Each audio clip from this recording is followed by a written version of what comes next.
Hi everyone, we're going to have a quick look at the different type of Subaru blocks that are available. This is the closed deck block, the semi-closed and the open deck block, and there are a few variations on them. And we're also going to have a quick talk about when you would use what in what particular application.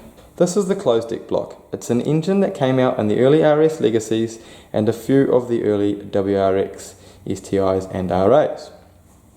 Now you can see that it's really well supported between the block itself and the cylinder wall. If you have a look at this, this is the open deck block. You can see that there's a large gaping hole where the cylinder is not very well supported by the block itself.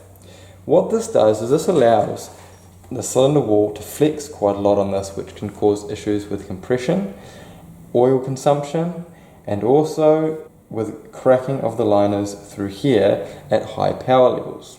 Moving along, we've got what we call the semi-closed deck block. Now the reason it's called a semi-closed deck block is it is quite similar to the open deck block, however it's got these reinforcing bridges that help connect the cylinder to the block itself, giving it added strength. This does make a reasonable difference, however it is still definitely not as strong as the closed deck block we looked at in the beginning. If we pan to the left a little bit, you'll see what we have here is a variation on the semi-closed deck block.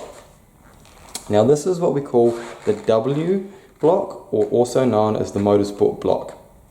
Now this here has a cylinder wall thickness of around 9.5 millimeters, and this jumps up to about 12.5. So it's got around 3 mm thicker wall thickness in the cylinder itself. Now this actually provides additional strength for the piston and reduces the chance of the bore going out of round or having any issues. It leaves the coolant passages completely exposed so you can get as much cooling around the cylinder as possible. Now this is an advantage over the closed deck block. This is a 2.5 semi-closed deck block. It's really similar to the conventional semi-closed 2 litre, however the cylinder diameter is larger to accommodate for the larger piston, making it a 2.5 litre. Now this larger piston means the bore is larger and it is also more likely to flex, so we typically see more problems with the 2.5 litre than the 2 litre. So when would you use one of these and what sort of power can they handle?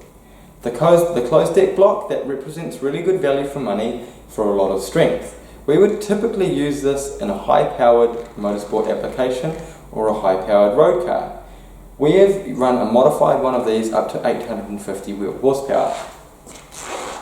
The fully open deck block, this is something we normally use in strictly road cars that are producing not much more power than factory. I wouldn't be comfortable pushing this more than 200 kilowatt. The semi-closed deck block, this is something that we normally put in reasonable powered street cars and mildly modified track or motorsport vehicles. Would be happy pushing one of these up to around 350 kilowatt, which is around 500 horsepower. The W block, however, with the extra wall thickness, this is something that allows us to push it quite a lot more. We've pushed these to close to 500 kilowatt or 700 wheel horsepower, and they've done so reliably.